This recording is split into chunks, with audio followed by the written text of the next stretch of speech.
Guys, இப்போ பார்த்தீங்கன்னா நம்ம ஃப்ராக் கேம் தான் விளையாட போகிறோம். நம்ம அவினேஷோட விளையாட போகிறாங்க. ஆனால் கேம் ஃபஸ்ட்டு மேட்ச் விளையாட போகிறோம். நான் செகண்ட் மேட்ச் விளையாடுவான். ஓகே ஓகே, லோடிங் ஆகுது. 100% லோடிங் ஆகுது. ஏதோ கொடுக்க சொல்கிறாங்க. சரி கொடுப்போம், வழியில். சரி, ஏதோ கோல்டு காயினு டைமு. சரி, நம்ம போய் கேரக்டர் டெவலப் பண்ணலாமா ஃபஸ்ட்டு எடுத்தோன்னே? சரி, கேரக்டர் டெவலப் பண்ணலாம். இவங்களே டெவலப் தான் பண்ண சொல்கிறாங்க.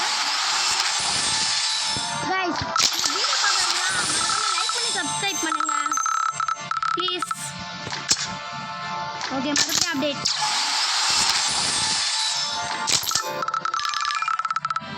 ஓகே கைஸ், நம்ம சீக்கிரமாகவே 1K அடிக்கணும். அதெல்லாம் ஹெல்ப் பண்ண